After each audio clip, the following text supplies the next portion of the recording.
Welcome everybody to the podcast. This is Mahogany Thoughts, and this is the 26th and last episode for season 3. And so what we do is that we record twice a year. We do like anywhere from 10 to 13 episodes. So we are closing the chapter on this particular season with our new host, co-host, Queen Carmel Brown. And I'm joined by my main man, Terrence Butler. What up? What up? What up? So for those who were able to watch us on Facebook Live, we had a pretty extensive conversation about some other stuff. But before we start, we have to bring into attention the Run DMC outfit. Hey guys, good evening. Welcome to our very last episode of the season. Thank you guys for joining us this entire season. We have completely enjoyed you guys, and we've just had a good time. And I think that we have learned each other way more than we thought we would in such a short period of time. The three of us have enjoyed having fun behind the scenes and on camera on the air. And so, yes, my Run DMC outfit, this is a tribute to my co-host, Terry Butler, who last week showed up on camera with a chain that I totally admired. And I couldn't keep my attention off of that last week. Yes, there it is. Let's see that chain. Oh, the 305. Yeah. It's the I you love all it. day. Yeah. So here I am this week with my chain on, with my Run DMC outfit, and Gangster. all these things. What is this? It says gangster. Oh, life. Yeah. So we're just I having just saw a Do good the time. Right Thing the other night too, so it's crazy. This is love and this is hate. Right. Yeah, Love and hate. absolutely. Yep. And so apparently Dr. Duncan didn't get the memo that he was supposed to wear a gold chain this evening, but he gets a pass because he has on a Wakanda shirt. Yes. Welcome to Wakanda. Wakanda forever. Wakanda Yeah. forever. Yes. And so this has been a fun ride. Last week was episode 25, which is a significant milestone. And for those who was not able to listen to last week's podcast, the stat says that 37% of the 7 million podcasts or so that are on Spotify and other listening services, they're only active. Only 37% are active, and that's just only defined by posting a podcast episode once in every 90 days. We have been posting every week for each of the 3 seasons. We'll figure out what the format will be for season 4, but it has been a committed, concerted effort to be able to bring timely information week in and week out. And this is probably, I believe, arguably the best season that we've had because we really covered a large array of topics. So we're going to go over that for this week in review. And yes, I did not get the memo, but like I said, when Queen Carmel came on the Zoom, and I saw the Run DMC and stuff. I mean, for those who know me, I don't get speechless often. So I mean, it was like one of those cries when you spank a kid and the mouth is open and they can't make a sound. That's how I laughed. I had my mouth open, I had my head down, and there was just no sound and stuff. But the outfit is dope. I did not see that coming at all.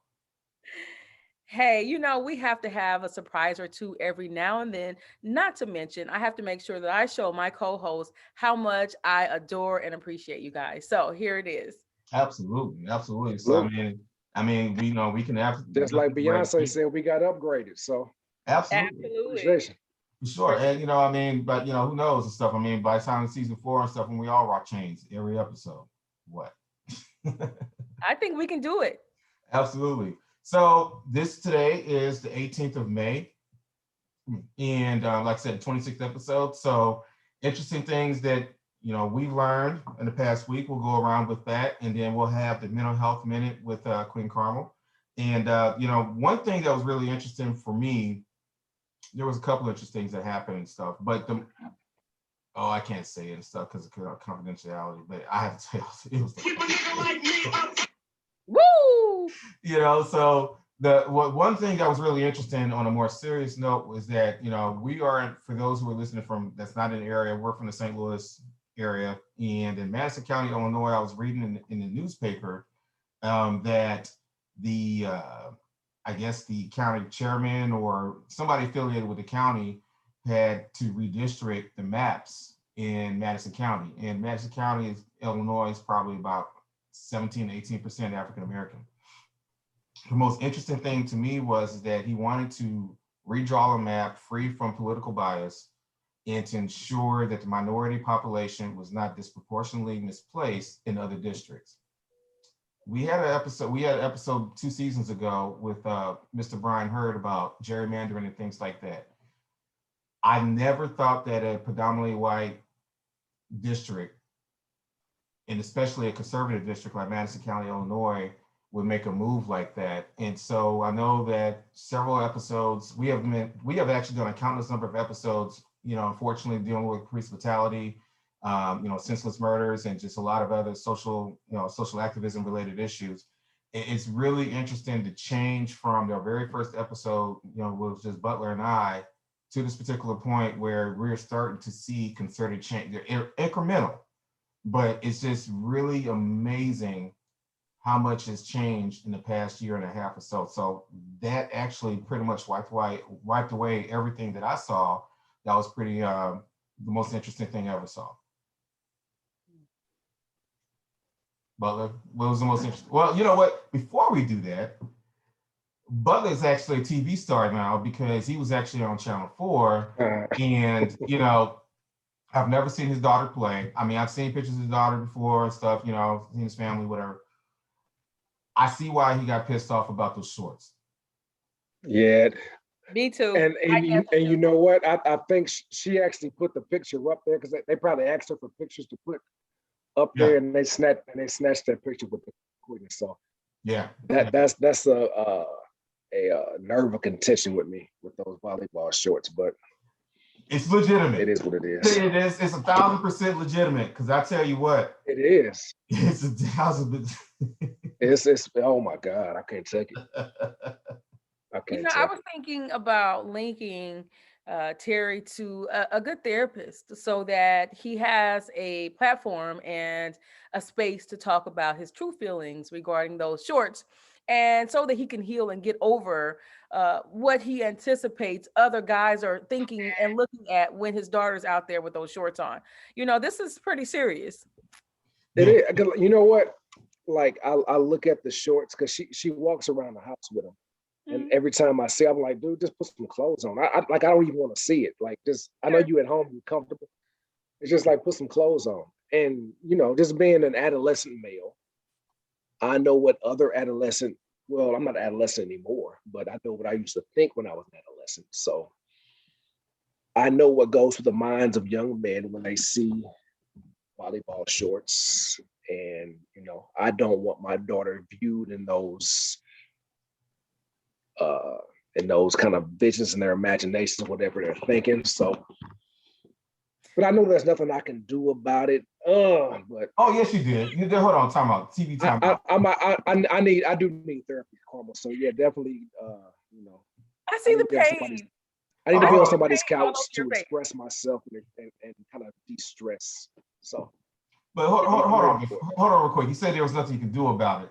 That picture that Channel 4 had and stuff, when you was out there mugging with the chain, that sent a message to a lot of young Black men on the East Side. If you know what, and if I really wanted to send a message, I would have had like a gun in my waist or something, or a bat Louisville Slugger or something. It's the only thing missing was your 6'4". Yeah. Absolutely. It was funny stuff because I said to her, I was watching the video and they showed a picture of him. I said, and I didn't know that picture was gonna make it either. So I was watching it shocked. And when I saw that stuff, I was like, they probably say, you know what, we ain't gonna try to DM her. Yeah. But you never know. Some cats may try it. So anyway, these young cats brave. So. Yeah. Well, I'll tell you what, man. It's been officially confirmed on Channel 4 News. It was a good story, though. It was a really dope story stuff, man. So yeah, it was. I had to tip my cap to her. She represented. She had a great interview. Nobody got to saw what was going to be displayed before it actually aired. So I was definitely a proud papa. Oh yeah, for sure, absolutely. So outside of that, repping the 305 on Channel 4 News, what was one of the most interesting things that you probably thought of or, peeped out this week? Uh, I think, you know what? I think it was gotta excuse the clock. It was a mix of things, us, and this is was an interesting time for us because we're coming through the pandemic, and so it was the fact that we were able to stay consistent and we were able to still keep bringing relevant content to people. And you know what? My excitement is on 10 just because of the fact that we haven't even scratched the surface of what we can be. Sure. As far as bringing content, bringing education to people. So just the fact that we were able to stay consistent through everybody's schedules. I had the basketball, volleyball, track. You had Jalen with bowling, your son in Florida. We were still able to stay consistent. Now, I think that goes back to your point where there was so few podcasts that were still viable and functioning or live. Yeah, active that you were making before. Mm-hmm. And the fact that we were all three able to stay focused and consistent and on task, I salute all of you just for, still striving for excellence. We're still growing. We're like, I don't even think we're born yet. I think we're still in the developmental fetus stage. Yeah. So I don't even think we've breached yet. So so my level of excitement of that is on 10. And we definitely learned a lot from all the different guests. We had our mental health talk again. That was repeated from last season. And I think like today I was reading a story. No, I was listening to a radio interview actually. Snoop's daughter actually came out and said like at 13, she thought about killing herself. She thought about killing herself because she thought she was ugly. She thought she wasn't attractive. Why did I look like my brothers? And this kind of thing. So I think the fact that we're able to tap into the mental health aspect is important because that is something that's not talked about amongst our community enough. With social media bringing such pressure on young people to look a certain way, to act a certain way, to talk a certain way. Like our kids are like put up to this level of this standard that they really can't uphold. Because so many people are changing themselves and doing different things just to stunt for social media so they can uphold a certain image. And when people don't fit that image, they start beating themselves up internally. So the fact we were able to bring a light to mental health was huge for me. Because as a man, mental health is not something that we talk about a lot. We just grin, bear it, and say, "Hey, I got it. We can handle it." Especially with men. We deal with so much that's not that we don't talk about. Being a Black man in America is stressful, and we all need people we can talk to, vent to, that kind of thing, and to bring light to that, and to be a part of something that's bringing light to that is awesome to me. I want to be a part of the solution, So I feel that I was involved in that process somewhat. So that was one of my biggest takes from it. So, and I think that's really dope that you said that, and everything that you said is 1,000. I mean, that's, when you sit there and you think about, like all the guests that we had and all the information and knowledge we have, and we're going to cover that, in the next couple of minutes. You think about, Carmel coming on board. And so, we've, Butler and I, we had considered, other people trying to bring on to the show. We understood it was very important to have a woman's perspective because, where you see a lot of divide and conquer in different podcasts or just people not thinking about, bringing a man to their space and vice versa. You know, we wanted to make sure that we had some form of an equal voice and just a different perspective. You know, Butler and I, we're men, we're men's men. You know, like we enjoy our sports. You know, we love our barbecue. We love it. He loves his cigars. I love to drink. You know, we both like our drinks. You know, and just be able to have a different perspective. But the biggest thing more than anything else, just thinking about what you were saying, Butler, was that Carmel reached out to us. We didn't reach out to Carmel. And so, in the past, the people that have reached out for guests, or co-hosts, for those who did it, those who didn't, it was more of a, how can it fit in a time commitment? And so for me personally, I was sitting there thinking like, man, this is a great idea. Why doesn't people want to be, a part of that? And I thought it from a, somewhat of a selfish perspective, and I'll admit that, but I understand that different people have different priorities in life. Like you're saying about stunt for social media, there's a lot of people who are stunt for social media who want to post, certain activities and stuff for whatever the purpose. Totally fine. If you want to post receipts, totally fine. If you want to talk about how much money you have in the bank, totally fine. But by the end of the day, that's what the show was about. The show was about helping people.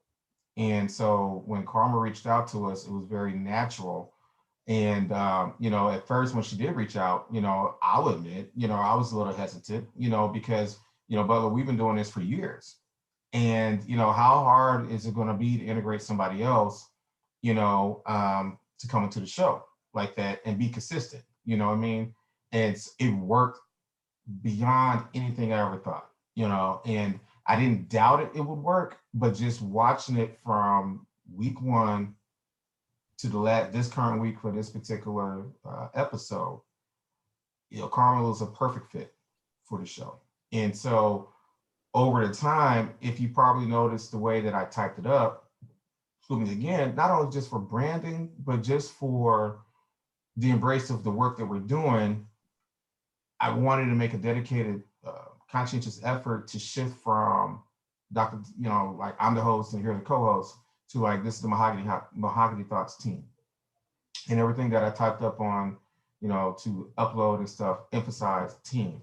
And this particular episode was led by, to show that this show, the podcast, the future stuff that's going to happen, some of it we'll talk about, some of it's going to be seen. It wouldn't happen without you guys. And so I'm forever grateful, Carmel, for you hopping on the show, and not only hopping on the show, but to deal with our quirky ways, and also for committing for you. All three of us are extremely busy. You could have walked away at any time. The last co-host we had, the option was always available. She's always more than welcome to come back on. All my guests, when I try to work with different projects, it didn't work out for whatever reason. Don't take it personal. They can always pick up the phone or whatever, because if we're not going to build a sense of community, if we can't build a sense of community with our actions, then what are the points of using our words? So for Carmel, for you to come on and to do that, and to do that consistently, like I said, I think that's cool, and it really helped change me. And also, just one last point, sorry, in the Carmel, you have your say. I thought it was really dope to have mental health and stuff, because the mental health advice that you had stated really, really has helped me in a lot of ways, indirectly, from your book that I read, from your approach to certain situations, from the guests that you brought on. Like Butler said, I've learned a whole lot. One of those guests that I brought on, somebody I've known for 15 years, I was able to secure a commercial business deal. And I'm not gonna go into details on what, because I like to keep some of my stuff private, but just, Coach Bassett, you know what I mean? Rachel Jackson, she's phenomenal. I see her on Facebook, like, wow. Butler's guest with Devin, and Dana and stuff like that. It's just like, man, this neighborhood, this digital Black Wall Street, this neighborhood that we've been building for 26 episodes, it's phenomenal, man. Like people are now, I don't know about y'all, but people are like hitting me up all the time now, like, I need help with mortgage, business, life insurance, mental health, do you know somebody can do this and that and stuff? And isn't that really what it's all about?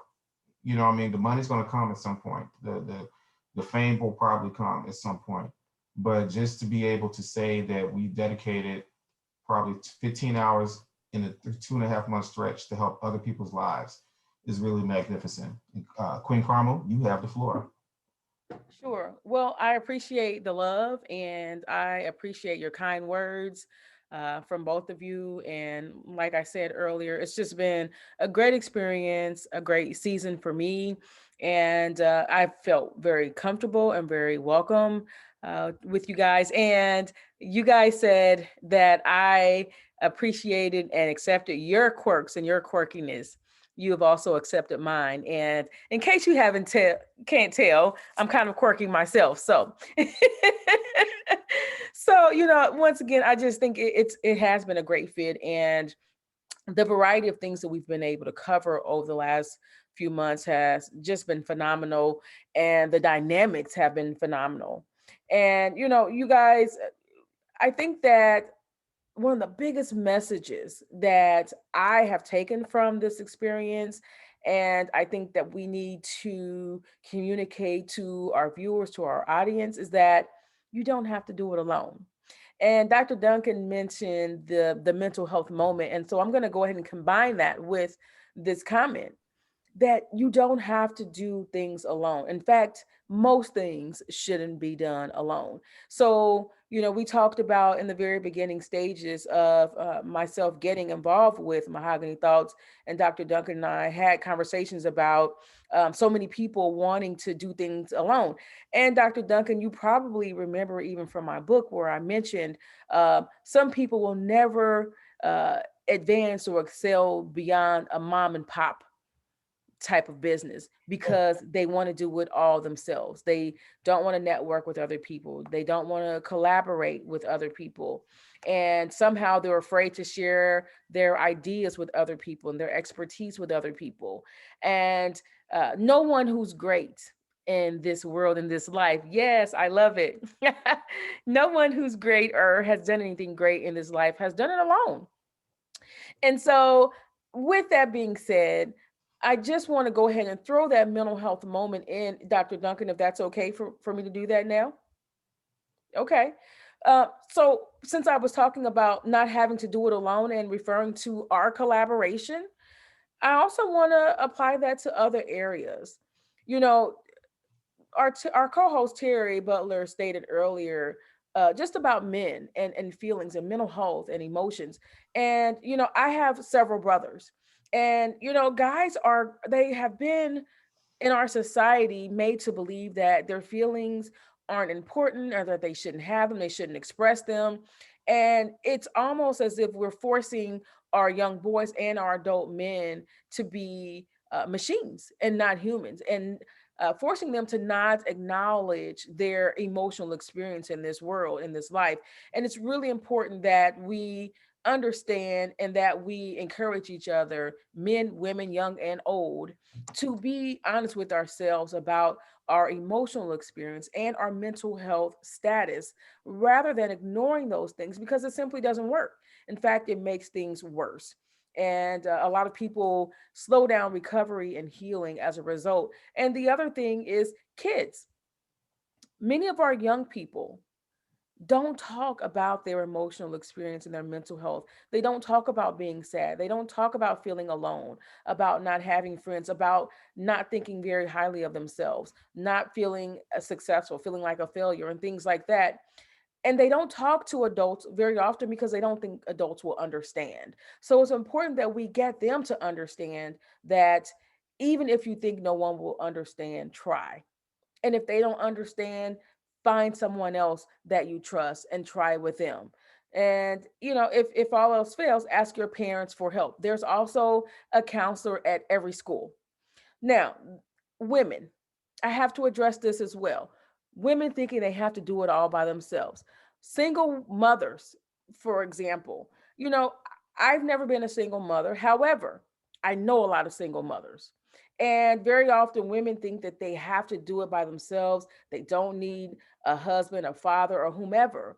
And the truth of the matter is, none of us were meant to do life by ourselves. We all need help. We all need support.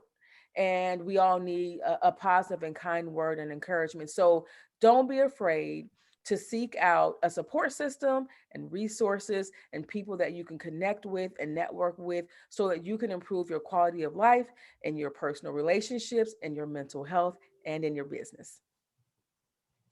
Absolutely. And so I decided to get back on TV, or not TV, on a show dressed in character. So actually, this is from a Decades Party. You know, when I didn't have hair, I was able to put on a wig and rock the Easy E look. So I guess right now I'm in a mix between old boy from Cool Runnings, Casey from Jodeci or something like that, or I don't know, some broke drug dealer. So anyways, got my chain too. So hey, the three of us, y'all Chains got up. chains, chains up, Yes. chains up, chains up. So we're going to get into it, and we're going to go ahead and do the show. And this show is sponsored by all of us. So this is, I don't know why this thing always says that. There you go. Okay. We're not going to do that. Only because this thing did not convert yet again. Oh. It's always great when you go live. Of course. And when you're rushing too. Well, yeah. Did you Yeah, all, it's gonna be like rushing. did you all hear in the news about the Andrew Brown case? No. Mm-mm. So you know who Andrew Brown is, right? Yeah. Mm-hmm. Yeah, he's the cat that got shot and killed by police in North Carolina. Yeah, North Carolina. Yep. Well, today they ruled that the police were justified in their shooting, just through the grand jury. Like there's not going to be a trial. They haven't shown the whole police video. They just behind closed doors said that the police were justified. That was from the DA had a press conference today. And you know, so the thing about that is why you said several episodes about being emotionless. And I thought that was really powerful that you said that, because you know, where I was more giddy that for it seems like once it did work, I knew that you're going to have a situation like today, and you're going to have another situation like today, and you're going to have another situation like George Floyd, until there's a concerted effort. So, you know, and it kind of goes like what I said earlier, until that those actors decides to make forthright change, you're never going to get the results that we're going to get. That should happen, and the results that should be desired. But the other thing that you have to keep in mind too, like I said before during the same episode, is that the criminal justice system was never designed to be equal, not only in the United States or anywhere else in the world. If you do your history, if you know your history, you do the research, there is not one equitable justice system in the world. And so why would the United States provide an equitable and just and fair criminal justice system? And even if it wasn't about police shootings, you know, for those who are listening, you know, whether it's today or years from now, it goes beyond police shootings. It goes from the way that people are treated when they get arrested. You know, the more money, the more wealth you have, you know, the more likelier that you're probably going to get out of certain outcomes. It's not guaranteed, but you know, a lot of these other laws that they have, you know, like the debtor prisons and stuff, and you know how some states, you know, they bring people back over and over again and have active warrants because they didn't pay a speeding ticket, and all of a sudden, you know, if they don't make their payments and they can't take off of work, then all of a sudden they're going to jail, they're going to lose a job. You know, those are other areas too. So, you know, for those who are wondering like, oh well, you know, all Black people concerned about is police violence, brutality, you know, it's bigger than that. It's bigger than that, you know, and if you can sit down and just, we can count the many documented instances, you know, I mean, we can even take for a situation about what happened at, you know, with the whole little Russia thing, you know, for whatever that you want to take it, if it was somebody else in a different situation, they would not get that treatment. You know, that's a fact. I mean, it doesn't matter if it was Barack Obama or Herman Cain, you know what I mean? Certain people get certain entitlements and then they get certain protections. And so we have to continue to do what we have to do with the hopes and the prayers that one day that all this is going to turn around. So for every time you get a story like, okay, well, they're trying to do trying to redistrict maps without gerrymandering, on the same side of the coin, or the other side of the coin, you get this situation. So, what we have to do is not, while we should continue to cover those topics as they arise, we have to continue to do the work that we're doing, such as not only on this show, but other people who are doing other work similar like that. So, for all our guests, there was a reason why we asked co-hosts to be on the show. There's a reason why we asked these guests, because these people are trying to foment social change in their own unique way. And so that's why I always have more than enough love for all our guests and all our people that's been on the show and helped out on the show, because of the fact that, we're all in this together. I don't have time to be sitting here bashing somebody else, or sitting here cutting people off my phone, or deleting people off of Facebook, or whatever the case may be. Winkety wink wink. There's too many other things going on. I don't even want to be like Kwame Brown and Matt Barnes, which was kind of funny. But I know you saw that, but yeah, you forwarded it to me, man. I was hollering. But by the end of the day and stuff, man, let's keep those battles in house.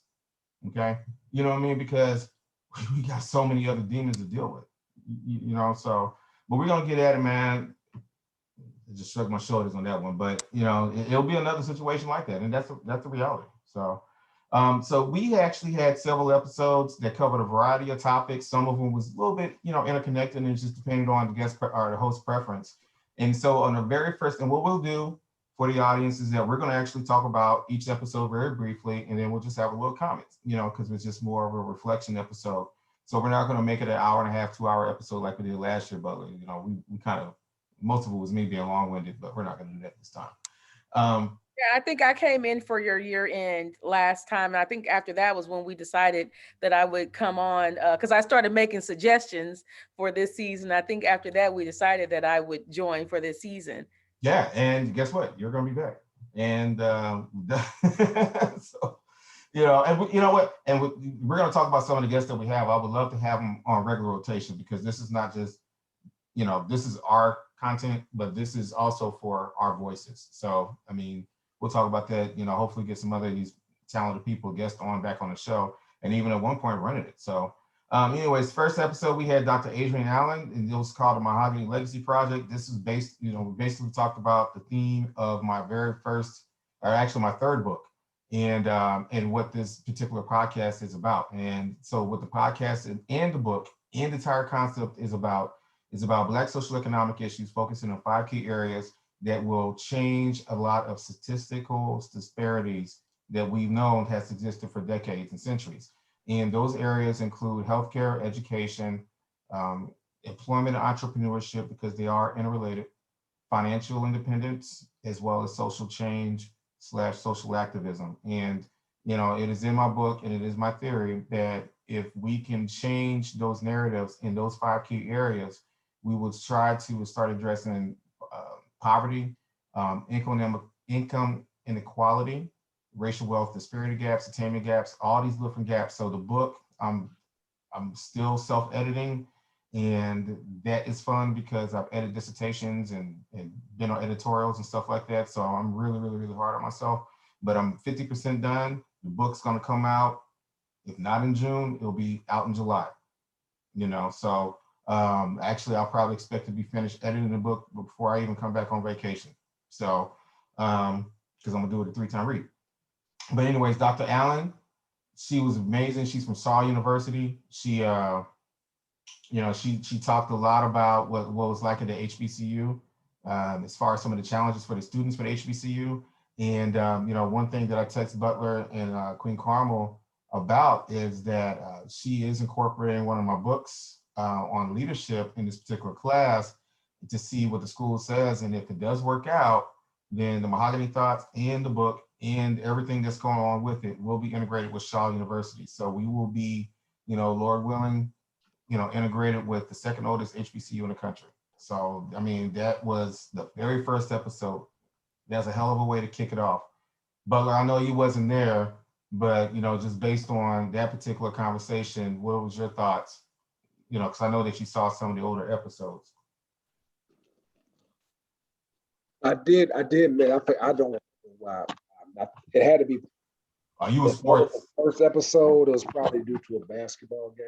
dude? The first 6 episodes was sports, and more sports, and in between that, sports.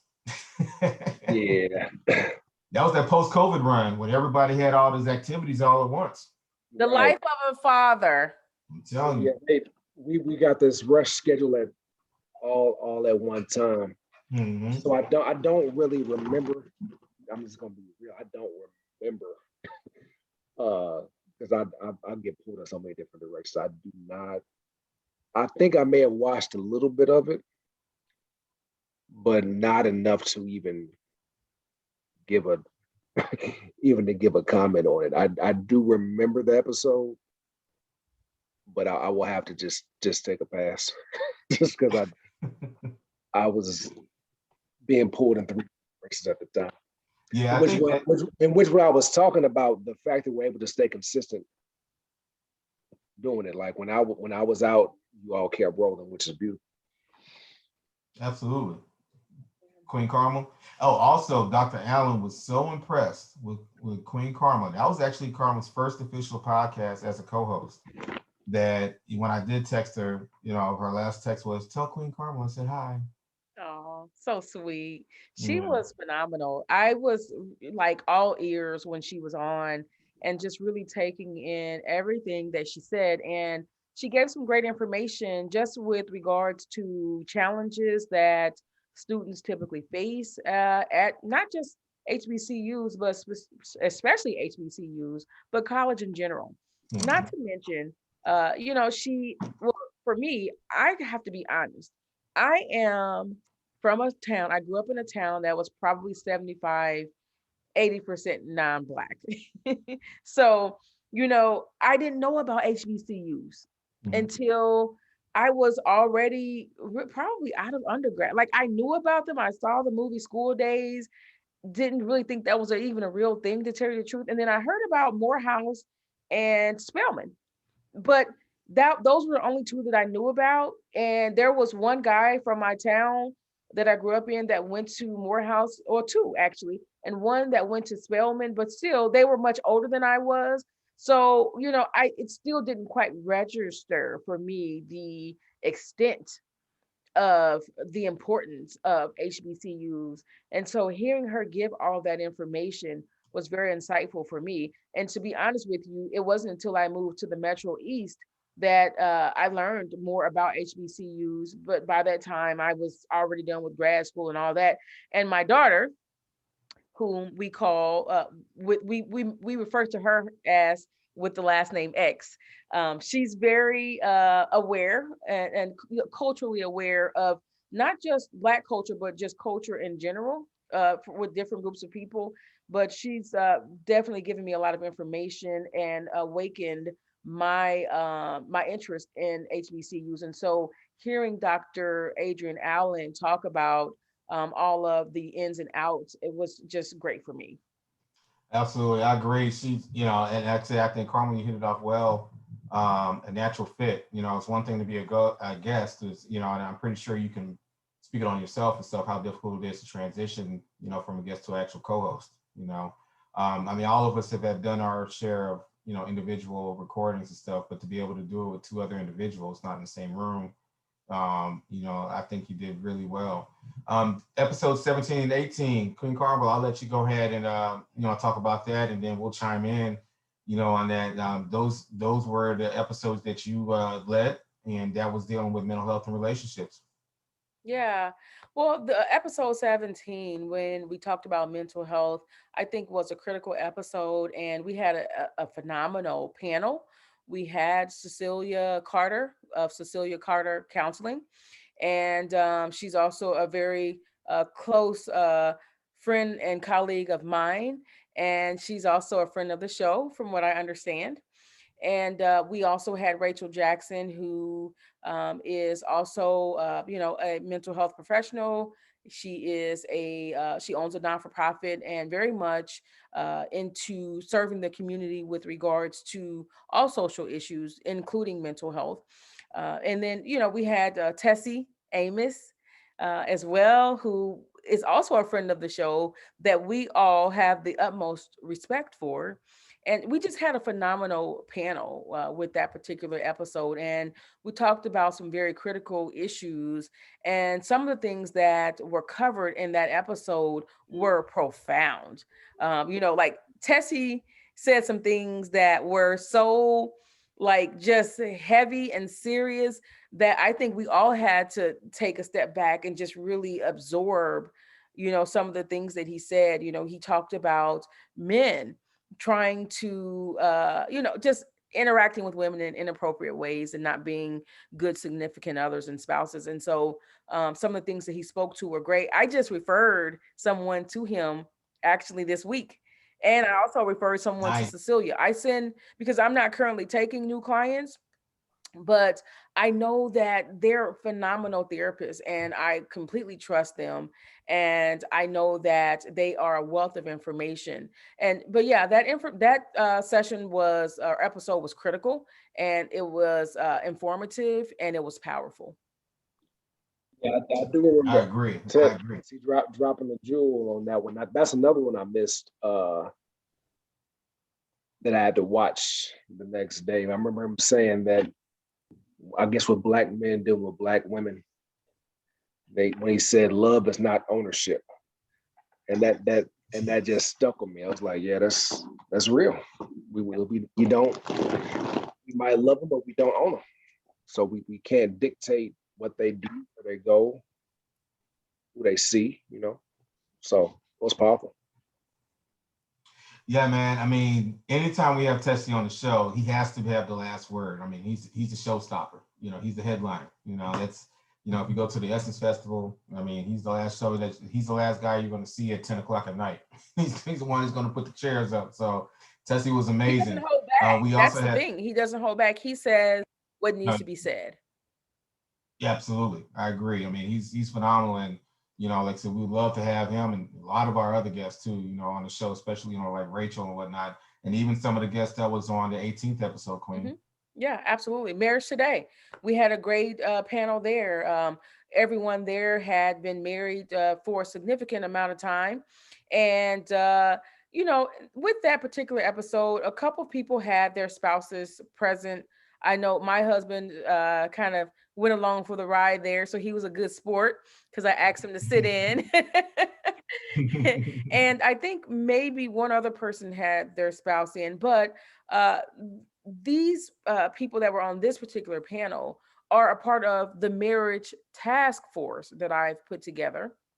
And we actually have our first presentation together this upcoming Saturday on the 22nd of May at 10 a.m. So, those ladies, they are passionate about marriage. They said some very honest things about marriage. And I think sometimes with our marriages, we aren't honest, and we're not honest about what we need, what's lacking. We're not honest when we're not happy in marriages, and that's catastrophic. And it's really important that we are open and honest with our spouses, and then also that we seek out resources and other married people that can give some insight based on their personal and or professional experience with regards to marriage. So once again, that was a very critical and powerful episode. I completely enjoyed that particular episode. What about you guys? I actually remember that was the same day that your boy got busted out. Yes, the Jackson guy. Yeah, the Jackson dude and stuff. So yeah, I know that was a bad look for him that day. So, but yeah, no, I thought that was a really great episode and stuff. We actually had some really divergent perspectives, and it was really unique and stuff. It obviously for the many years that people have been married, including those of us on the show and whatnot. It's really interesting and stuff to see like different approaches to different relationships, and so it was more, even for those who are not married, it was a lot that you could take away from just more of a relationship aspect. And, everybody had a different approach, because, like while some spend a very significant amount of time with each other and they do everything together and stuff. Some married couples don't, and that's perfectly okay and stuff. And so that's what really stood out with me, was just the diversity of whatever worked. So and the other thing too that really stood out to me was the pastor. She was off the chain. And then also too, there was nobody throwing shade on what worked or what didn't work. It wasn't like, oh well, so-and-so can't do this and so-and-so can't do that and stuff. It was just very, interesting just to see all those couples just talking about what love is. And, one last point, anybody with a relationship, whether you're married, you're dating, baby mama, baby daddy, boo thing, whatever, love is not defined as one linear word or concept. Love can be whatever it is that you make it out to be. And so I really took that away too during the whole overall conversation and stuff, because everybody's different and everybody does things differently. Brother, you're on mute, bro. I just love seeing Black love, and us just discussing marriage, how to improve it, how to work on it, how to love on each other better, and that type of thing. I think that a lot of times marriage gets a bad rap, but I think our guests were an example of, if you work on it, communicate, sacrifice when you need to. I think that it can be a beautiful thing. So I think just having all those couples there, just expressing their different views and the way they handle their different situations was just awesome to see. And hopefully it's an example for those who may watch the episodes in the future. Absolutely. The next episode, that was episode 19. It was with a friend of mine, somebody that really helped me through some of my little challenges I had working to do my doctorate program. It was Dr. Wayne Richards. He's originally from New Orleans. He actually knows some of my kinfolk. So, I thought that was really cool. And we met originally in LA it was in LA the first time for residency, and we stayed in contact since. And, I consider him as a brother and a very good friend. And, really proud of just not only his growth and stuff, but he actually showed a story. Not only, like you said, he didn't even realize what poverty really was until he left New Orleans. When you think about, New Orleans is like it's my second city. It's like my second home. And, people don't, it's like you don't even realize what your lifestyle and what you're missing out or what is going on until you actually leave that particular environment. One of my cousins texted me stuff like, well, how are you able to improve communication? And I said, I put myself in a very uncomfortable situation, so I figured it out from there. It starts off with networking and whatever, but anyways, about Dr. Richards, he talked about his journey as an adjunct professor and also with a learning disability. Like he had a learning disability, to overcome that and actually to not only have his doctorate, but to also pass one of the hardest exams, out there, probably next to the bar. The project management professional certification has a 50-60% fail rate. And so for somebody to have a learning disability from New Orleans to be where he is right now, working at an elite government contracting related agency at a very, executive level position and stuff. I mean, very phenomenal cat and real cool dude. Carmel? I really enjoyed listening to him, and I think that particular episode I didn't say very much because I was so interested in everything that he had to say, and also just the dynamics with him being on that particular show. He had a very calm demeanor, and he was very confident. And so when you say that, this poverty background from New Orleans, had a learning disability, and he overcame all of those obstacles and have built quite the life and the career for himself. I was definitely taken aback, and I was basically impressed with everything that he had accomplished with the challenges and obstacles that he had. But a very intelligent young man, and very insightful. Absolutely. Butler, were you on that particular one, or did you have a? I think I came in late. I might have came in like 30, 40 minutes late from I'm sorry, you sure did. He was policing volleyball shorts, probably. He probably was. He probably had a situation and he had to, use the chain in a very non-peaceful manner. We need to get him a badge. Exactly. Don't mess with my daughter badge. It's like, there's the badge. Yeah, there it is, 305 all day. I love it. Episode 20, we talked about parenting through uncertainty, and that was actually something that Queen Carmel had led. And I don't know if that was a panel discussion. I don't think that was a panel discussion. You know what? I think that we did have. No, I don't think that was a panel discussion. Now, with that particular episode, so I had been presenting to various entities on parenting through difficult times and challenging times. Some of the insurance companies that I'm paneled and contracted with had asked me to provide some training for some of their employers on that particular topic because, the employers were dealing with their employees coming to work and they were doing virtual work, telework, and while they were at home trying to do homeschooling with their children. So they thought it was necessary to provide this training. And so I thought that it would be a great topic to cover on Mahogany Thoughts because we too have a lot of parents that watch our show. So it was very, very helpful, very insightful, very impactful. And I think that people appreciated the information that we were able to provide. And Dr. Duncan, I know you gave some really good insight on that particular episode too.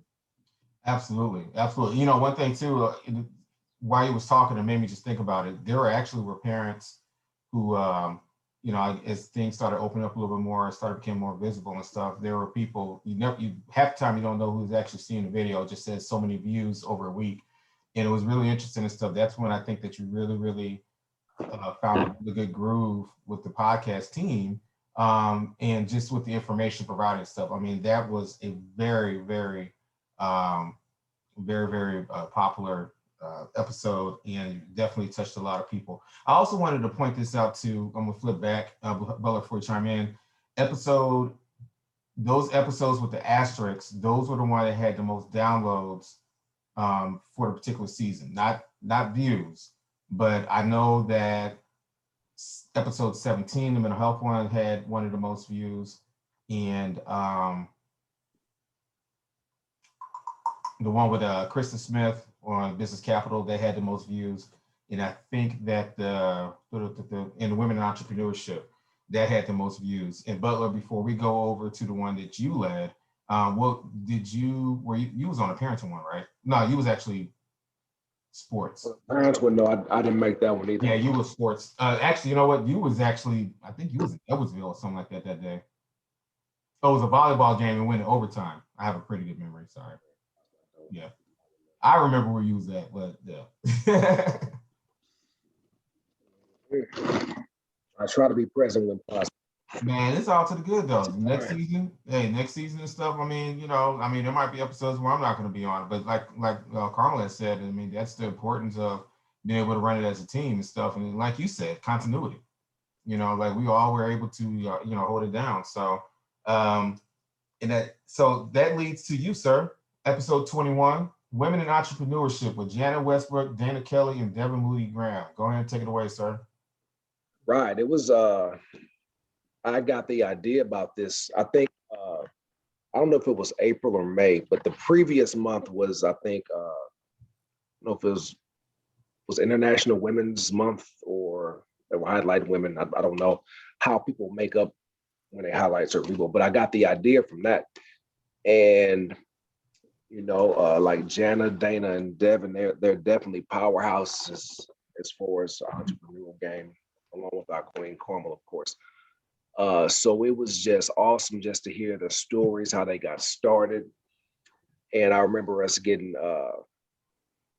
caught up with how Dana was having trouble with her restaurant downtown as far as the city giving her issues during COVID and whatnot. So it was just, because I'm an entrepreneur myself, I love to hear different stories and different perspectives, how people overcome and how they're creative and get their funding. And just because the entrepreneurial journey it can be stressful. People start, they quit, go back to work sometimes and start again. But those that were able to keep on striving and going forward, I think it's awesome to see, and just hearing their different stories, their successes was amazing to me. Yeah, I think that I thought it was really important, and just wanted to just make a small little point. It really mirrored what Carmel's episode was about marriage. Her the one titled "Marriage Today," and that's because there's not one identical path that's the best. Absolutely. And so all three of these ladies come from different backgrounds. Jana is young and very, very bright, very talented. And like I said, she may not even see where her truest potential is at and stuff, but she has done some great things with doing what she's doing. I met Dana and Devin for the first time, but there's not one path that's the best path. So when you're having all these people that they're charging out the yazoo about how to get your business going and all this other stuff, really by the end of the day, it's whatever's in here, whatever's in your heart, whatever's in your mind, and whatever you feel comfortable grinding on. A lot of people do real estate. I get into real estate, but I have limits. I have boundaries. A lot of everybody's not going to go to get their LCPC and get into be a therapist. A lot of people are not going to pass the certifications required for you to be a broker butler. But that's one thing that really stood out in that particular episode for me, was just that the identicalness between marriage and entrepreneurship, saying that there's not one path that's the most appropriate. It's whatever works best for you. Agreed. The next episode, we talked about obtaining access with Krista Smith, and she actually is a broker with Mycova's lending, commercial lending. And so today I closed on a business deal today, and I'm excited. I'm really excited about it. Yeah, thank you, sir. Congratulations. Congratulations. Yeah, appreciate it. And the funny thing about it, I was going to say something on Facebook. I declined not to, because I think I'm going to change that approach, to lead by example instead of, like Butler said about stunting and stuff, because for every time, for that one post that you put out there, other people may interpret it a certain type of way. And then some things just don't need to be discussed, because people just to talk to your point real quick, I don't think it's so much about stunting. I think it's about what's your motivation. So if you posted that to show what's possible to other people, yeah, they can be motivated by that. And so if you wanted to post that and that was your motivation, that's cool. Because like I know you're not gonna post the stunt to say, look what I just did, wop wop wop. You're doing it to say, hey, you can do this too. Holler at me. I can put you on. I can hook you up with the people that got me here. If you need some advice, I'm here for you. So it just depends on what your motivation is. So don't let the thought of what people might think or say deter you from helping people, because you're coming from a pure heart. You're not doing it to stunt. You know what I mean? Yeah, no, I appreciate that, and I definitely appreciate that. And really, what I was going to say to that is, again, everybody has different motivations. So I get that. And I guess over the last several months, I found myself being a little bit more quieter in the way that I move, only because that when it does come out, I want it all to come out to the point where everything is one concerted flow. There's still so much to do, and so really, if it was 3 years ago, I would be extremely giddy. You know what I mean? I'll be like really excited and stuff like, oh, I did this, and not saying whether I did on Facebook or not, but for me, it's like, it's just the first step, because this was something that was planned and prepared. And so this is just another box to be checked for a longer game, And so even though it's really dope, I think it's really dope that it happened and stuff. I just think that there's still so much more to go, but I think that and I think about YouTube, because as this show is continuing to evolve, I think it's just a little bit more appropriate to have it in a format that people can look and download and say, okay, this is the way to go about doing it. And not only, because again, everybody has different approaches to it. So I want to share my approach cumulatively all at one time rather than just piecemeal. The other stuff like, okay, I won this award, great. That's marketing. But, securing a deal or something like that, for me, I think it kind of goes to that phrase, act like you've been there before, even though I've never been there before. Because the private conversations I have with you guys, and especially with, my cousin Peanut and other people who are interested in stuff, I'm spending a lot of time on those one-on-ones. And I think that's kind of like where my focus is now, stuff on those one-on-ones and stuff to build, a series of partnerships and teams. And so that's why I said that I'm not going to go into this long deal about it. But the only thing I want to say about the whole entire process is this. It's nothing more powerful to see a thought manifest on your mind and see that thought turn to a concept and to have that concept turn to a reality to become something tangible for you to see. And I did this particular project for my children. And so with that said, and everything else that I'm trying to do, it's not about me, even though I do profit from it. It's about my children, my children's children, and it's also about building a legacy, and leaving something that my family, my mom and dad probably would never be able to leave me, or what my grandparents could not have left me. And so I guess maybe it's just a different approach to it. It's almost like you said about being emotionless about the police brutality. I was kind of, like I was cool inside, but I was just sitting there thinking like, all right, I shifted to the next year. But Krista was amazing. She really helped me, through the entire process on this particular project, and she does commercial lending. And we talked about the importance of business capital. But I know that she was going to reach out to, her, to try to, get the business capital thing running for some of your projects you want. I just think it's really amazing, this stuff, again, to bring in people of color who are in these different spaces that can be able to help you get over the hump. I think that's awesome. And the other person who helped me in this particular project was Kenrick Lind.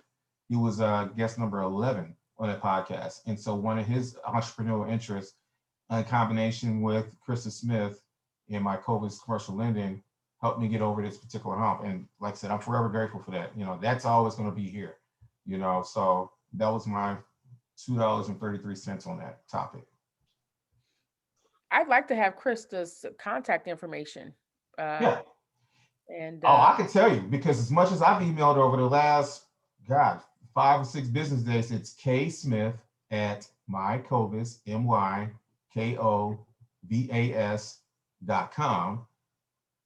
I don't have a business phone number. K Smith at, I'm sorry. Mycovas, Mary, Yancey, King, what these for? Ostrich. V as in Victor, A as in Apple, S as in Sam. Okay, gotcha. What is the O? What is it? mycovas.com? Yeah. Okay. What is the O in the military? When they, like O is for open, ostrich. Oscar. Bingo. That's why we're a team. I was gonna say, O for ostrich. We look pretty good. We look pretty cool with our gold chains on, guys. I think so too. But one thing is, don't put me on a game show. Anything dealing with board games or game shows, as fast as I can think and I can joan, just like with the best of them. You put me on the game show, Trivia Pursuit, I suck. So that's why that little brain flash freeze. Yeah, that's me. Every now and then. So no Family Feud. No Family Feud, because it'll be 0 points in that last round. Butler kind of froze up. Butler. He is frozen. There he is. He's unfrozen. Now he's frozen again. He's just, kind of frozen. He might, Butler, you might have to log out and log back in. And then you had what, minorities in government contracting with Giovanna May. Yes, we did. So yeah, we'll go ahead and go over that, and then we'll wait for Butler to come back on before we wrap up the show. Yeah, we did have we did talk about minorities in government contracting with Giovanna May. Giovanna May is the director of the Illinois Southern Business Development Center out in Southern Illinois University in Edwardsville. That's a lot of words, but that's why we use initials. And so she talked a lot about, access to business cap, or not only, well, actually it's a continuation of episode 23 that Butler's going to talk about now since he got back on. But we also talked about the importance of getting registered with the government, not only with the federal government, with the state of Illinois. And so that way that you can start putting in for bids. So whatever your specialty or skill set is, for your natural business, you can do that. But also, one thing that we didn't get a chance to talk about, which is really important, you can create different businesses to address the needs to go after government contractor money.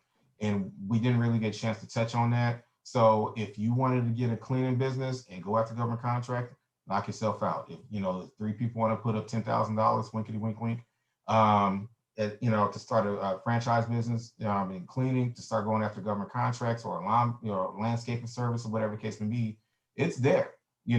For those who are in construction and have experience in Freemason and electrical and things like that, they're looking for people. There's somebody I follow on Facebook. I think her name's Aaliyah Terry. She has Pretty in Paint, LLC and stuff. She gets government contracts painting.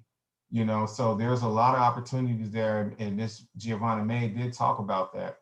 And I just think that was a lot of useful information. I think we had something going on that day.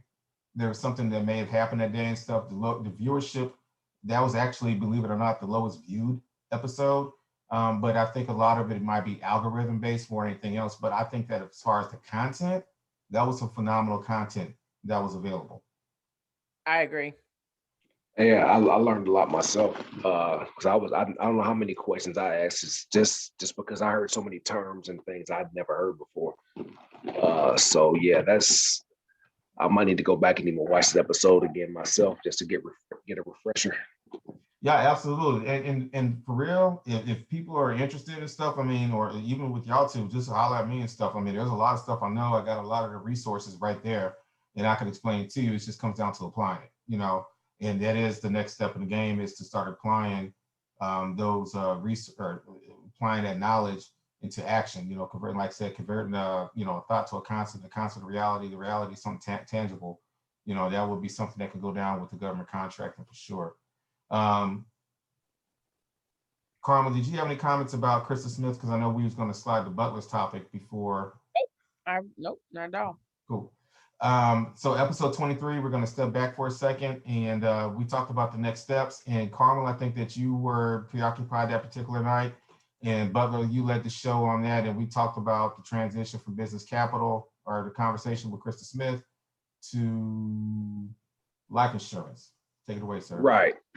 Yeah, I started off just talking about the basis of life insurance, the different types, the misconceptions on how much life insurance actually costs, how to possibly set up life insurance as a retirement vehicle for yourself in the future, and just talked about the different attitudes that our people have towards life insurance, how more people need to review what they currently have and even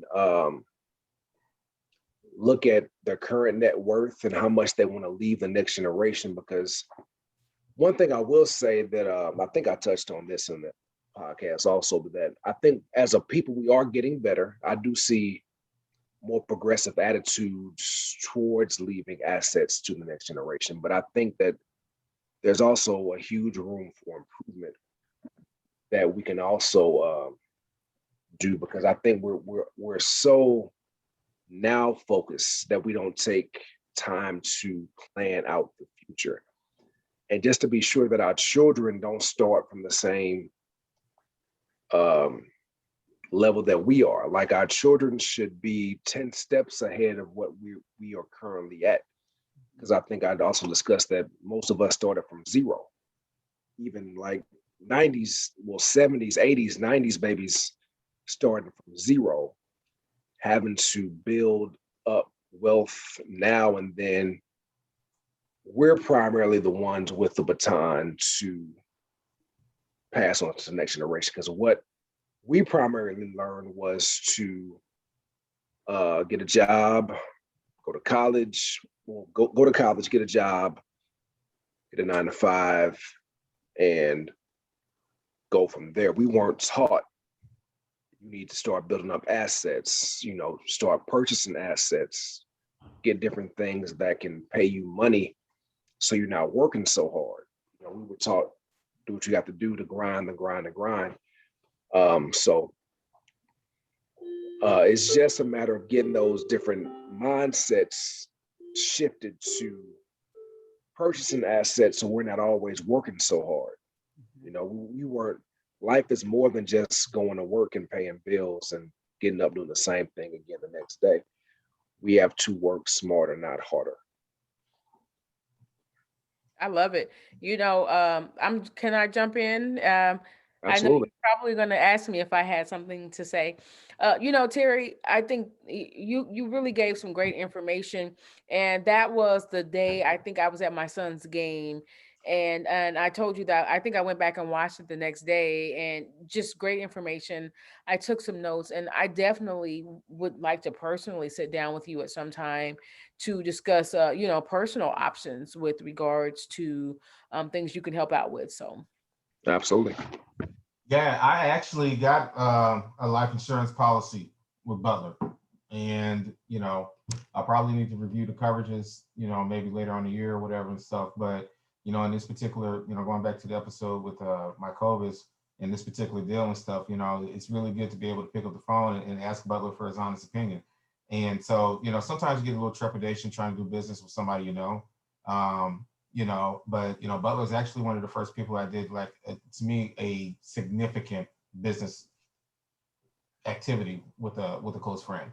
Not so much as like, okay, well, I'm gonna buy this shirt, buy a book, buy whatever, but to sit there and sit down with somebody to help me get adequate coverage for, my family and whatnot. I mean, that was really important to me, and especially with COVID. COVID really underscored that. So I thought that was really cool, and I still ask Butler for advice on that because he's the expert on that.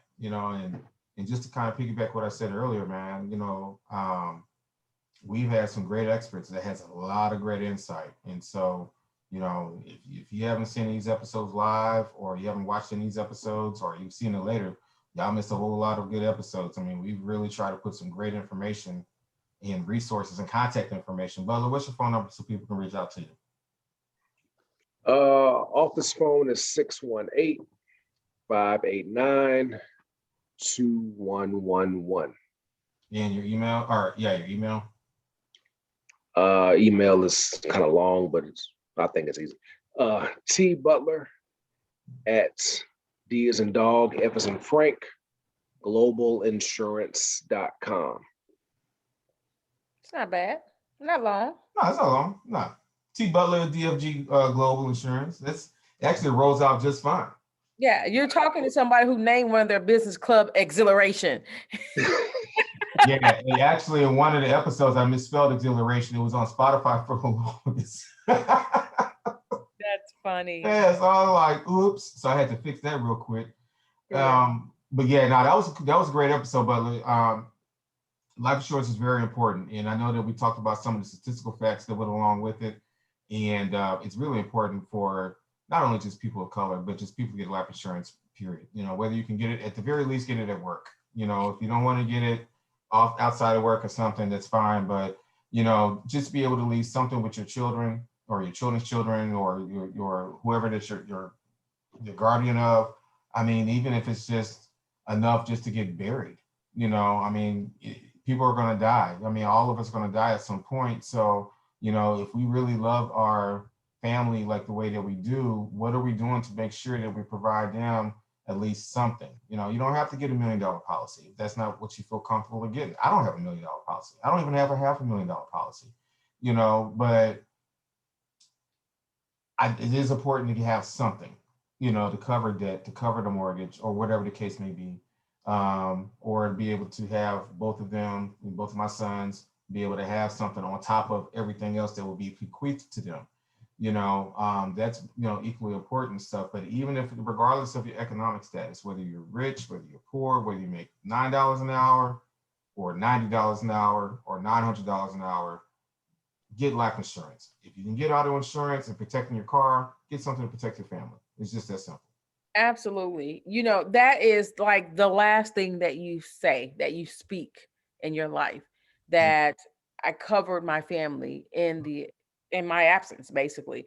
And I think that with life insurance, I think it's something that we definitely need to speak to the Black community about it, because we've had circumstances and situations which we've all witnessed, in which there is a collection or some type of GoFundMe or something like that, and it's not just Black people. There's other groups of people as well. Yeah, But absolutely. I'm speaking specifically to the African American community, that it's just not fair. Your family members cannot grieve their loss in the event that there's no life insurance. So it's something that every living human being needs to take care of. So thank you, Terry, for doing what you do and for educating people on the importance of it. Absolutely. My pleasure. Yeah, for sure, man, for sure. The final episode prior to this one is Nutrition and Wellness in Queen Carmel. Take it away. Yeah, this was our most recent episode last week, actually. Great episode. We had some phenomenal people on there. We had David Bassett, bigger, stronger, faster is his BSF is his motto. And David Bassett trains here in the Metro East. He currently trains at Thrive. He mostly focuses on young athletes, but he also trains adults as well, and non-athletes as well. And we had Kim Shea, who is also a plant-based coach, and we had Trisha, who is a registered nurse, who was giving us her perspective, from a nurse's perspective, nutrition. So, and I briefly spoke to at the end nutrition as it relates to mental health, because in most cases, people see mental health as a way to improve or change their physical health or physical stature, totally forgetting that it's also a way to improve your quality of life with regards to your mental health. So it was a great episode. Yeah, I definitely, since the pandemic, I've been trying to modify what I eat, what I put in my body, and that kind of thing. So there was a good mix of, you had, was it Kimmy Shea? Was that her name? Kim Shea, mm-hmm. She was. She had the vegan, and she did the brain freeze. The T word. No, it was the vegan, but she also did the It's like tinsel or something, like tinty. What's her business? Tempe. Oh, so she has the Black plant-based mama thing, and then she also has Ambrosia Eats. Right, where she cooked the food for you, basically. I couldn't think of the word. That's Ambrosia. Meal prep. Yes, meal prep. Yeah, she did meal prep. She does catering as well, plant-based catering. Yeah. And then you had David, who did the training, and he was more of a meat eater, but there was, and then you had the nurse. She works in with the kidney. People with kidney functions, works in the kidneys, and the dialysis. So you heard her view. So that was very interesting to hear all the different perspectives from different backgrounds on how to improve your health. So I definitely learned a few things, and I want to one day become less of a meat eater. It's going to be a process because I also do a lot of weightlifting and things like that. I do a lot of cardio weightlifting, and all of my children and wife are carnivores to their heart. So it's difficult to see them like eating fried chicken, or even if they eat chicken breast or even something healthy, it's still meat. So it's hard to completely break away, but I at least want to get myself to where I'm only eating meat once a day. That's my goal.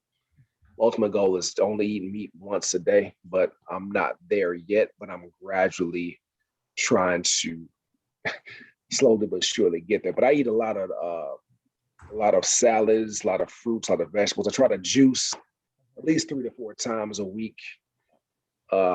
started taking CMOS and things like that. And so I'm trying to build up my health So curiosity in my question. old age. Yeah, we all are getting old. In fact, I think we learned that we're all like the same age. We are the same age. Right, pretty much.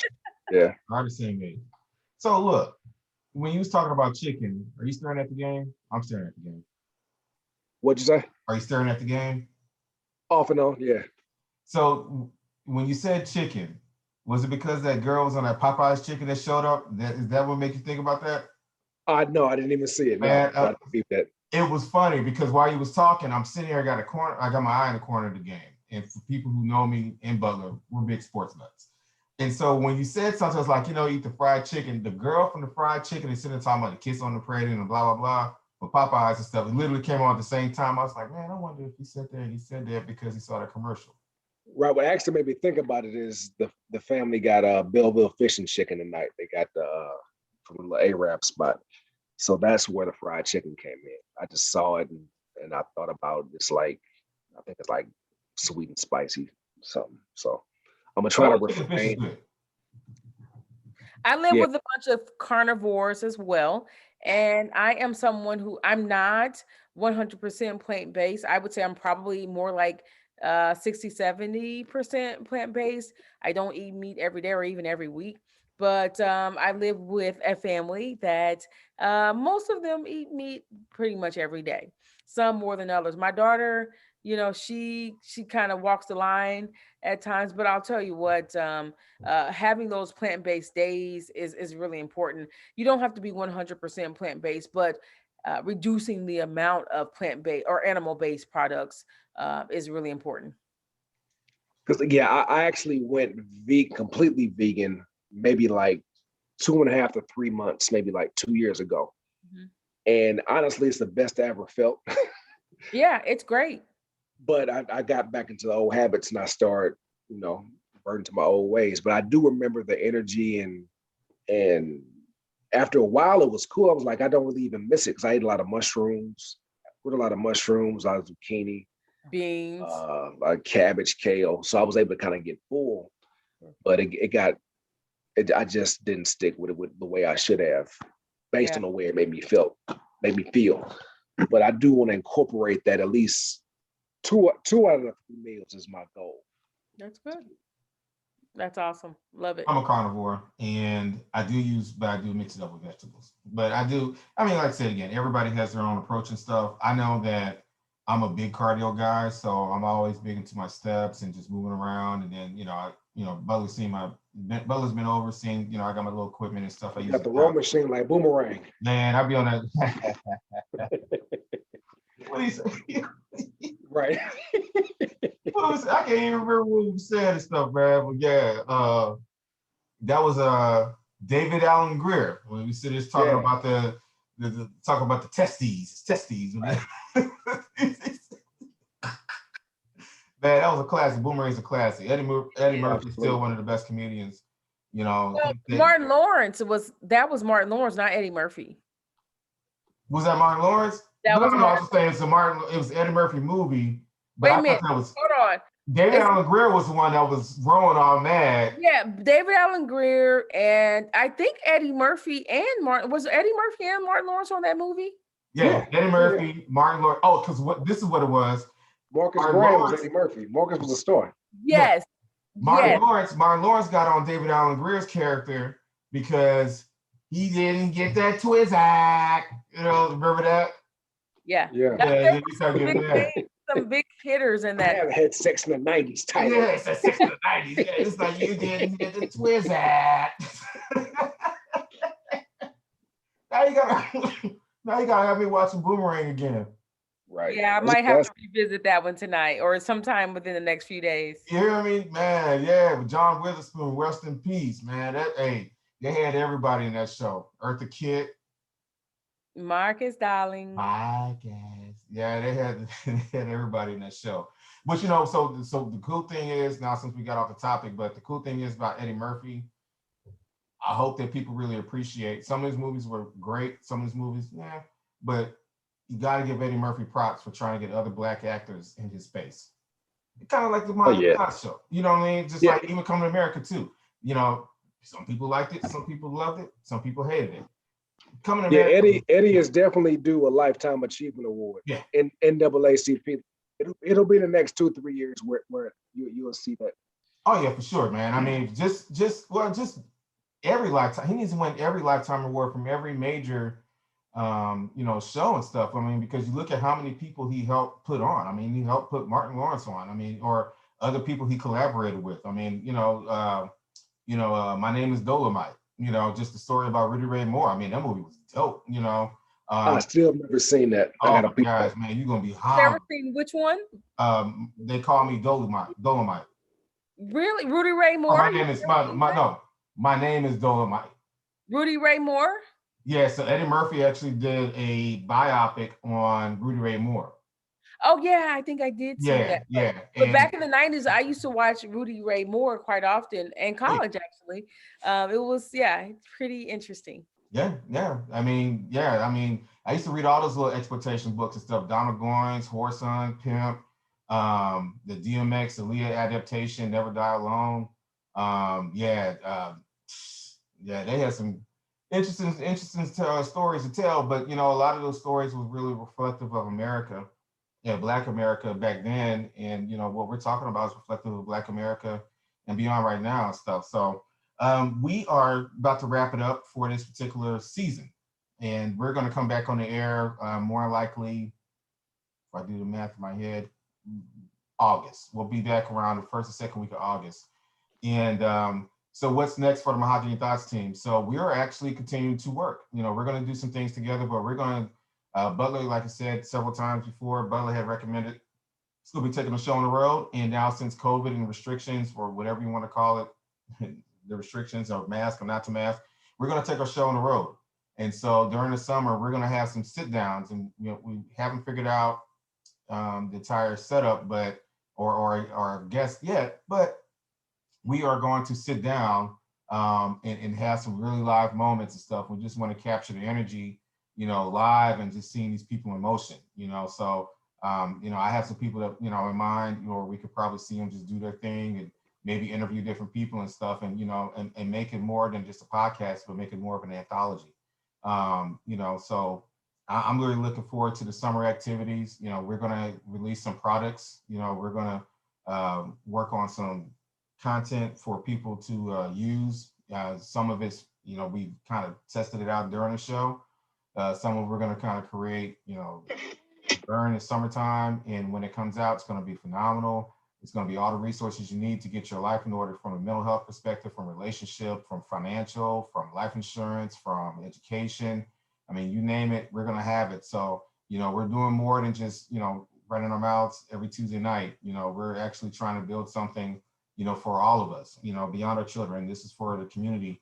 And also we're going to, not just be focused exclusively on, Black issues 100% of the time, because in order for us to really try to facilitate change, we have to start venturing out a little bit out of our comfort zone to start interacting with other people so they can understand where we are and maybe be able to help pull those connections to help other people in the community. So, we might be able to pull like a CEO or vice president to help somebody, for hiring or whatever the case may be, and get those honest conversations. And some of them may not be pretty, but, it's time to have those type of conversations and discussions.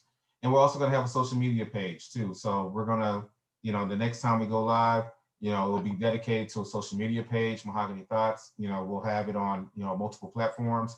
And, this thing's going to continue to grow, as time goes on. And like Butler said, man, I'm excited too. I'm really, really excited. I don't sound like it, but I am. Because I really believe just the upside and the potential of what we've done. And I really do hope that at some point we are able to get all of our guests back, in some capacity. And as they supported us, we will continue to support them. Every single guest that's been on our show, we will find various ways to try to continue to support them. I know I try to support, comment, and share people's pages whenever I am on social media. And because I think that's really important, because they took an hour or a couple hours of their time to spend time with us. Butler? Yeah, I'm anxiously waiting to see Carmel Seppi with the grill. because I saw her flashing the camera. So I'm sure the selfie with the grill is coming up, and you can use it hashtag selfie with the grill. Selfie You have with my the permission. I will be hashtagging Mahogany Thoughts for sure. For sure. I got to do better with hashtagging too and stuff. And also, we're going to get somebody to do the social media stuff because, as you can see, by the end of the day, if you guys haven't figured it out, I could care less about social media. I know it's important, but for me, if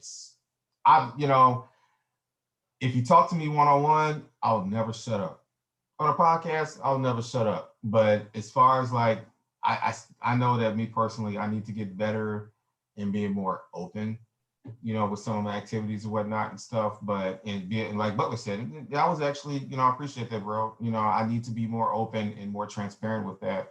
But that's just the way that I'm wired, Mental Health Minute. Yeah, I feel you. Yeah, I mean, it's just, I prefer to move in silence, and it's just this deal is still kind of different for me, Yeah, my whole point was don't let what you think people are gonna think about it deter you from helping people. Oh yeah, for sure. Because people are always gonna have opinions about what you do, no matter what you do. Yeah, somebody's gonna have a negative opinion about it. Like some people probably hate on the podcast on the low. Oh yeah, no, I'm pretty sure that happens. Think You know what? Whatever. Oh, And I think what it is. I'm sorry, and I think what really is, and maybe Carmel, you can speak to this for other people who might relate. I guess maybe it's because of perfection. You know what I mean? Like to me, I rather be ready. And I guess when are you really, really ready? You know what I mean? So I guess I just don't want to do one thing and then ping around and not be, to be consistent on message. You know what I mean? So this was actually the easiest way to be on message, and to be consistent with something. But I definitely feel what you're saying and stuff, and I have to do better. But yes, I am not a big fan of social media. I could care less about social media.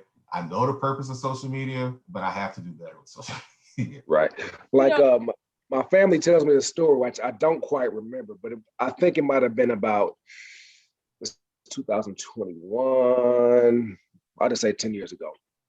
So my son, he didn't know how to swim. We were at my uncle's house for the holidays, had a pool.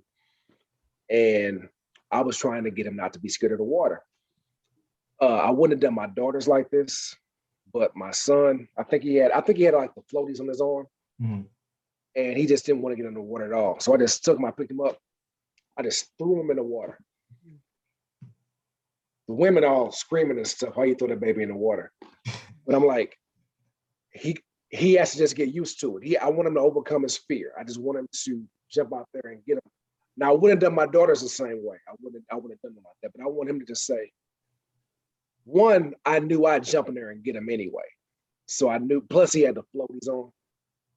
But my whole point was, I just want him to overcome his fear. I don't want him just to be scared. It's just water. And I want him to know that I'm there. I want him to say, I'm there. I got you when you fall, pretty much. But my mom, my wife, they were pissed at me for doing it. But he can swim. that which is the final point of that. He definitely can swim. He swims almost like a fish. Thanks to that. Don't try to toss me in the water. We're gonna bang. I said, don't toss me in the water. We'll bang. I can't swim. Chains and everything, No doubt. Yeah, that was all good. But no, I definitely don't. Seriously, though, I definitely appreciate that you said that and stuff, because I do try to take all feedback and constructive criticism as they are, and I try not to I may not act on it right away, but I do try to process the information. So, I mean, it's always good to hear, different perspectives, because I would tell people, Bradley, you know me for a minute, Carmel, we're still getting to know each other. I'll admit my flaws. I have no problem doing it. You know what I mean? And because I know I'm, as much as I know, there's so much more I don't know, and my way is not the best way and the only way. So, I'm always open to hear from anybody, that can make me a better person, regardless of whatever the subject is. Queen Carmel. I just want to say that I look forward to next season. I also look forward to what we're going to do as a team between now and then. I don't really have much else to say. Like I said earlier, I've enjoyed this season. And, I do want to say though, on what you guys were just talking about here within the last few minutes, is that, you know, like Butler said, people are going to have things to say one way or the other, whether you are public with what you have going on or whether you're private. There's a reason why he's been private and so secretive, or there's a reason why he's posting and being public about what's going on. So you have to do what you see as fit for yourself, and also for the people that you are trying to help. I like to say that our blessings are not just for us, but there's an appropriate time, to say, to post, and all of those things. And every little thing that you have going on doesn't necessarily need to be posted publicly. However, we are blessed with the things that we're blessed with and the experiences that we're blessed with, so that we can help other people see what's possible, like Butler said earlier. So never fear what you have, the task that you have before you, and how powerful your experiences may be in helping to encourage other people. Yeah, I think that's excuse me.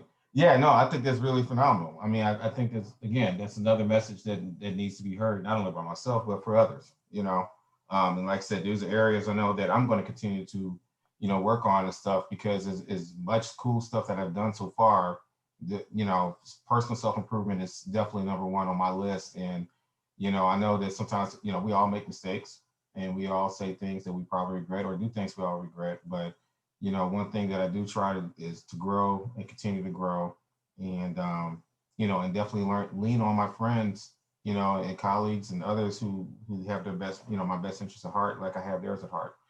So we definitely enjoy you guys listening to the show. The year interview, it does get kind of long and stuff, because it's pretty funny, when we kind of go back and really try to rehash and stuff. But one last comment, a very short comment I was going to say is, hopefully you'll see, again, the diversity of topics that we had over the last, I didn't even count, 11 to 12 or 13 episodes that we had this season, the impact of Queen Carmel, and I forgot to say it, the chair. The chair hasn't been on for a couple of weeks, so it's only fitting that we had to end the season with the chair back. We started with the chair, we ended with the chair. Hey, we're all about chairs and chains on Mahogany Chairs and Thoughts. chains. So with that said, Chairs and chains. hold on, let me see if I can do it like this. I don't know if it's going to be shown on the YouTube recording or whatever, but throw them up. Chairs and chains. Chairs and chains. Oh, hold on. We got to do it like this. We got to do the selfie too. Yeah. Chairs and chains. I did. Chairs and chains. Man, it's been a pleasure, an honor, and a privilege to be able to speak to each and every one of you guys as often as we have. And we definitely look forward to season 4. We'll start in August. You guys will see that, come down the pipe. Thank you again, everybody, for listening to Mahogany Thoughts. 26 episodes in the book.